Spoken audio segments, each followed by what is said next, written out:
Hello, we will wait 1 minute so that the last registered people can join us.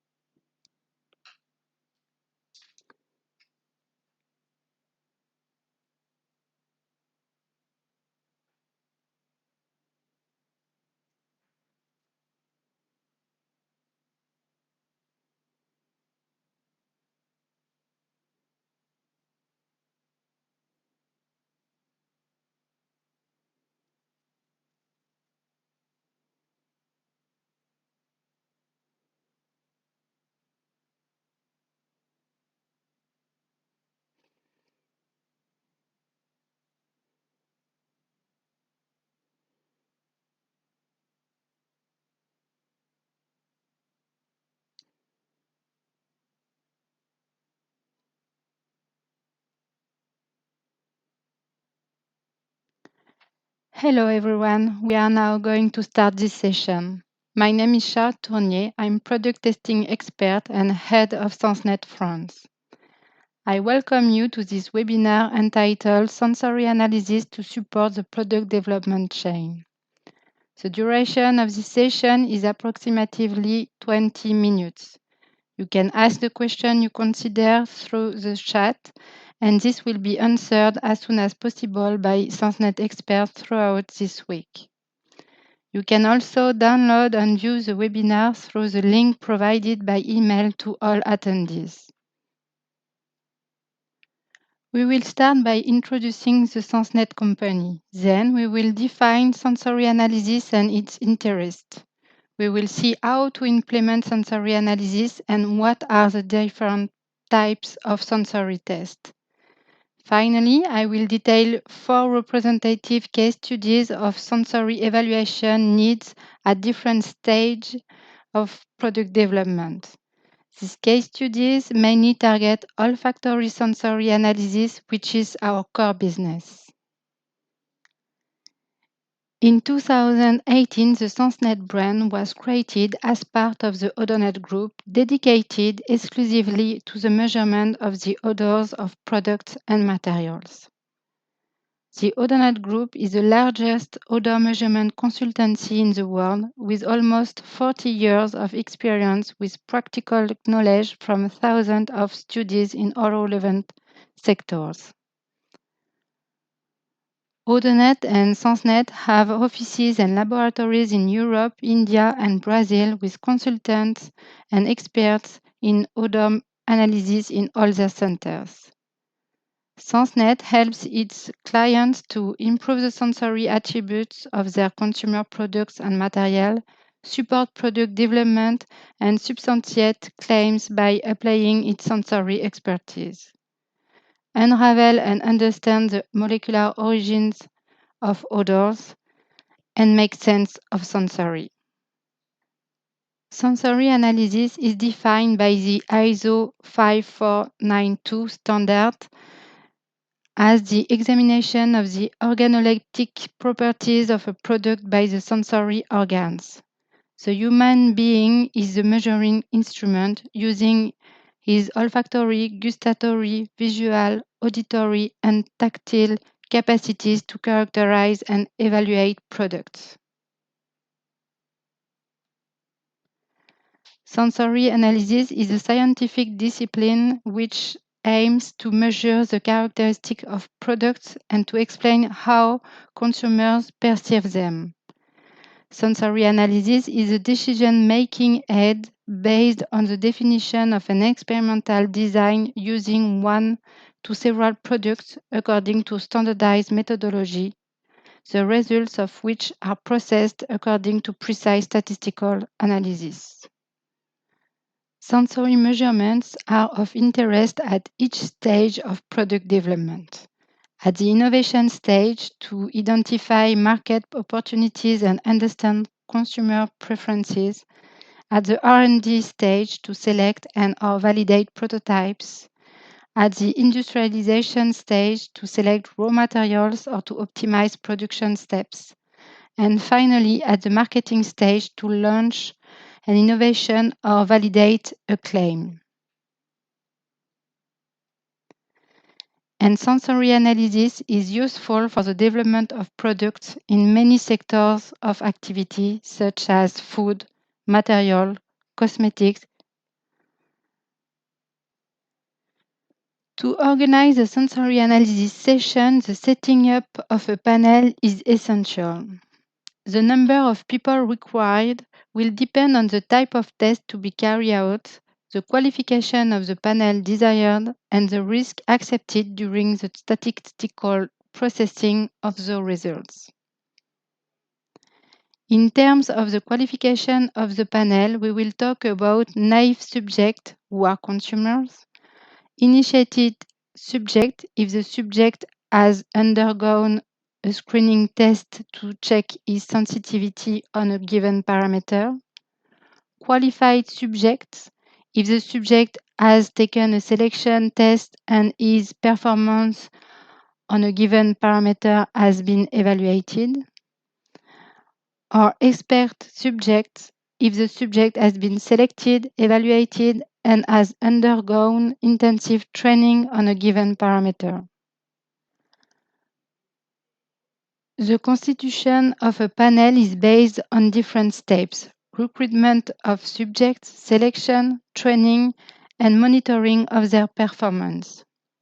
Recruitment is mainly based on criteria of motivation and availability. For some studies, socio-demographic or cultural criteria may be required. The health of the volunteers may be examined, and some allergy may be contraindicated for sensory evaluation. Selections are generally made at two levels: a check of the volunteers' general comprehension capacity, ability to understand the question, to express themselves, to describe, then a specific verification of the volunteers' ability to detect, differentiate between stimuli, memorize, and describe them. At SenseNet, for example, we check the olfactory sensitivity of the panelists according to the EN 13725 standards. Preliminary training in sensory analysis is usually offered to panelists in order to give them the basics of sensory physiology, information on the role of sensory analysis, and explain the instruction of the test for which they will be called upon. In addition, the experts panel will follow practical and specific training to acquire a common vocabulary necessary for product description. Regular monitoring of performance is then necessary to assess its repeatability. The space in which sensory analyses are carried out must also comply with a few rules to ensure reliable and repeatable results. The room must be quiet and comfortable. The temperature should be around 20 degrees, the humidity between 70 and 85%, and the light should be homogeneous. Walls, cap, floors, and all indoor installation must be neutral in color and odorless. A slight overpressure in the premises will prevent the entry of outside odors. Sensory booths shall be installed to allow individual evaluation of samples. The way in which the samples are presented to the panelists is important. The samples should be presented blindly, homogeneously, in neutral containers and in a random order for each panelist to avoid any effect of odor. Concerning adaptation or fatigue, no rules are established, and the decision on the number of samples to be taken is left to the panel leader. The typology of the samples will have to be considered. There are different types of tests in sensory analysis. We will distinguish here between sensory analysis and hedonic or consumer studies, which are based on the preferences of a panel of naive consumers and which in fact imply a significant variability that can only be statistically exploited by the composition of a large panel of more than 60 subjects. Sensory analysis provides scientific expertise on the perception of products based on the evaluation of a minimally qualified panel. We can perform discriminative and descriptive analysis as well as the evaluation of perception over time. The flow chart in this slide is a decision-making aid as to the type of test to be implemented. If preliminary tests tend to indicate a clear difference in perception between the samples, descriptive analysis will be preferred. Otherwise, discriminative analysis can be implemented. Discriminative tests can detect the absence of presence of differences between two or more products. These tests are widely used in industry, for example, for checking the regularity of a production, developing new means of production, studying the consequences of a change in raw material, evaluate the influence of the time and storage condition of a product. There are various discriminative tests. Pairing, which consists of comparing a control with one or more samples. The A not A test, which is useful when it is difficult to evaluate several products simultaneously, but in most cases, triangular test will be successful. It consists in presenting the subject with the two products to be compared, one being doubled and the other not. Subjects are given 3 samples, 2 of the same product and the third of the other product. The subject must determine which sample is different. As soon as we are interested in a complex sensory grandeur, inaccessible to instrumental measurements such as odors, sensory profiles make it possible to compare different products with each other, specify the nature of their differences, explain independently observed preferences. They are used in quality control and in the creation and development of new products. Intensity is a commonly used measure to describe a perception. If we talk about odor, it is a difficult task to determine intensity and hedonic tone over an absolute range, since these parameters cannot be judged independently.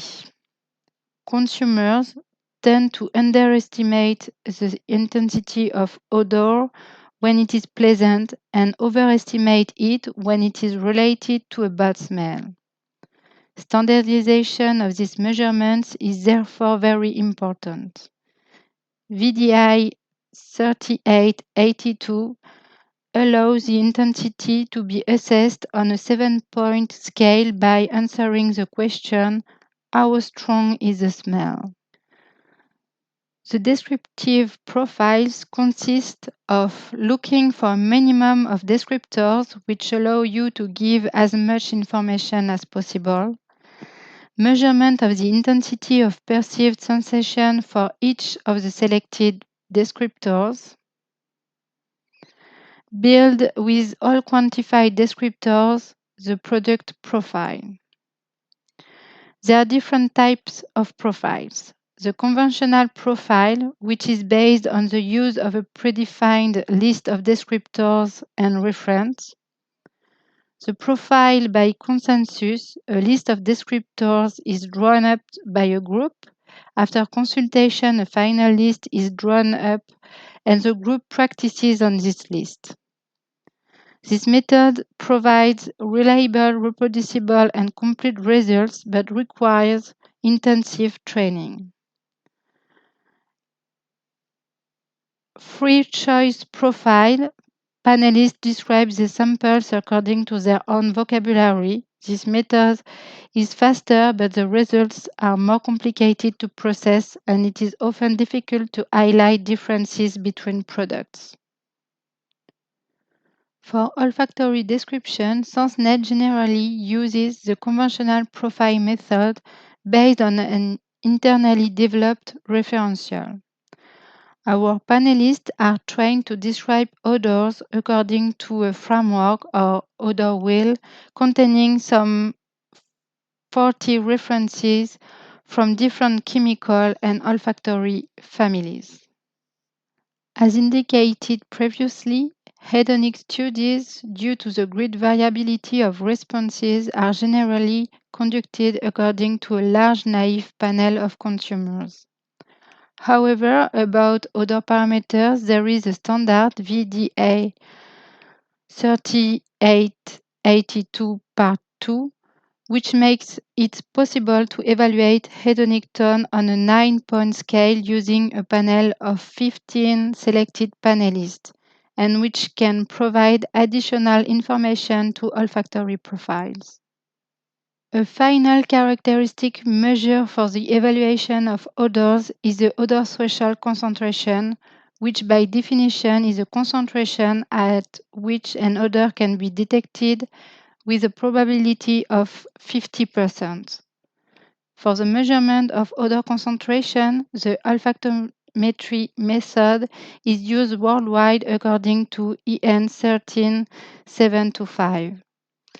An olfactometer comprises a sophisticated system that dilutes odor samples with neutral air and presents them to a panel for detection. The odor concentration provides a quantified value of the odor level of a sample and is expressed in odor units. This parameter is useful for describing the olfactory impact of product. It can be used to measure odor reduction and longevity fragrances. The following case studies will illustrate the use of these different types of sensory analysis. Thus, the first case study concerns the search for the origin of a note. An unpleasant olfactory note appears during the manufacture of a dessert cream. It is identified by the quality control department but also concerns the production team of the product. Indeed, this off note is clearly defined as a rancid note by the operators, but they don't know exactly at which stage of the process it appears. They therefore decide to take samples at the different stages of the process for sensory analysis. 6 samples.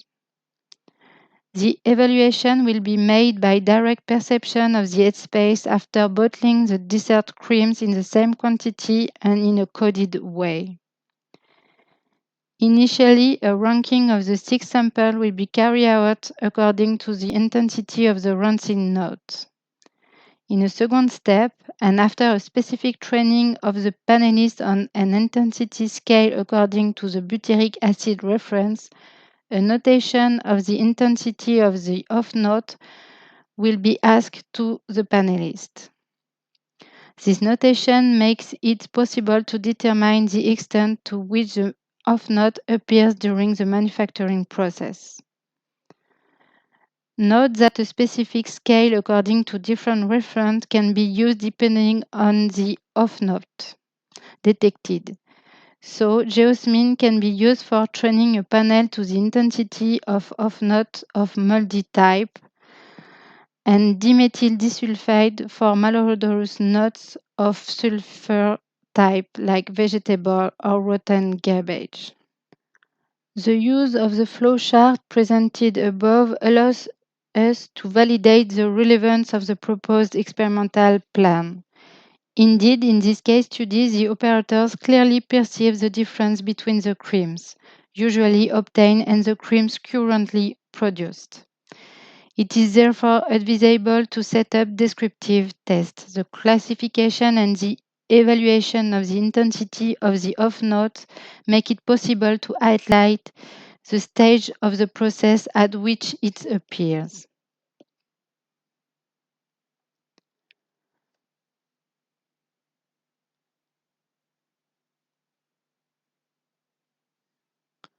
The results presented opposite therefore indicate that sample 273 is the one with the most intense rancid note, 3.5/5.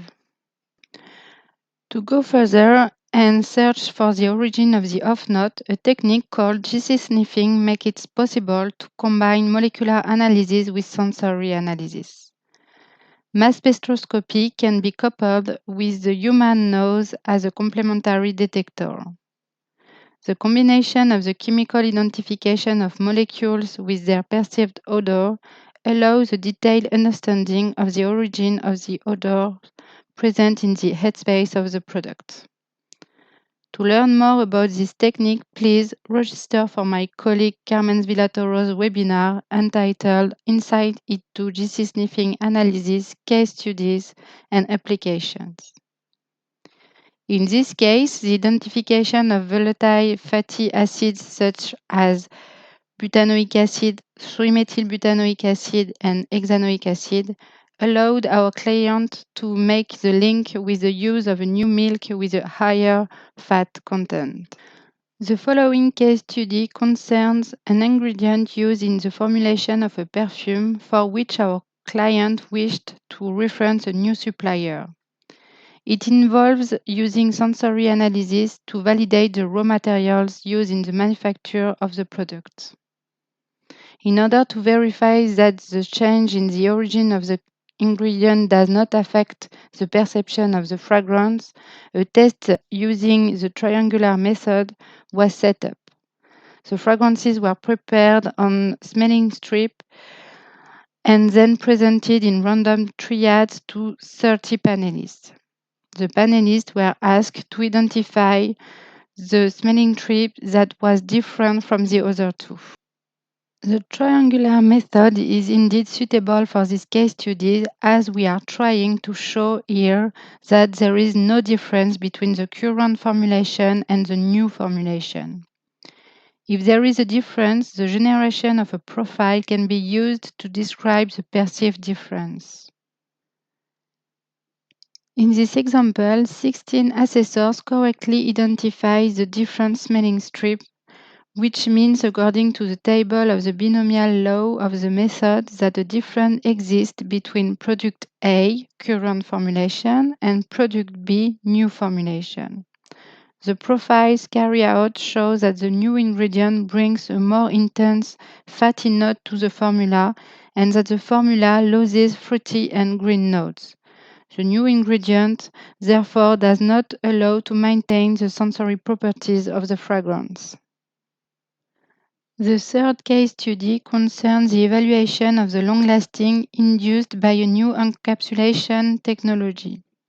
It is a question of using sensory evaluation to highlight a new product development. 3 samples of fabric softener containing the same perfume at the same concentration but differing by the encapsulation technology are studied.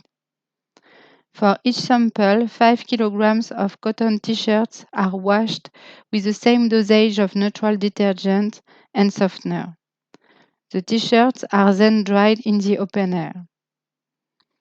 After different times, the t-shirts are placed in cellophane bags and rubbed with a pressure roller for 5 minutes. Cellophane is a material recommended by EN 13725 as it limits the interaction between the sample and the wall and offers enough impermeability until analysis. The bags are then filled with synthetic air and left for 1 hour to generate the headspace. The headspace is evaluated by expert panelists using a device called PureSniff, which allows a standardized presentation of the sample. The presentation rate and presentation time are identical for all panelists. In this case, we expect differences in the product, so the evaluation is done by scoring the intensity by 8 trained judges. The formulation with new technology therefore offers lower initial odor intensity than benchmark 1, but better 24-hour long-lasting, an initial odor intensity greater than benchmark 2, and similar 24 hours long-lasting. In this case, a study was conducted to demonstrate the efficacy of a new biocidal product to reduce moldy odors with a view to making this claim on the packaging. This case study demonstrates the value of sensory analysis at the marketing stage of a product. The sampling protocol used was as follows. A moldy artificial malodor mixture prepared by SenseNet was applied to a glass plate introduced into a 1 cubic meter Nalofan test chamber with a fixed air exchange rate. A biocide solution was sprayed over the entire surface of the glass. Ambient air sampling was carried out before and after application of the biocide. In this case, olfactometric analyses were carried out to determine the rate of biocide-induced reduction of moldy odor. Under the test condition, the test product reduced the moldy odor of 63% after 30 minutes of contact, 77% after 2 hours of contact. The odor reduction claim could thus be supported by the SenseNet Trust Seal, which allows to claim the performance of tests by an expert and independent laboratory under standardized and controlled conditions. A report validating these claims can be put online for consultation by clients and/or consumers. And for more information on this Trust Seal, please visit our website.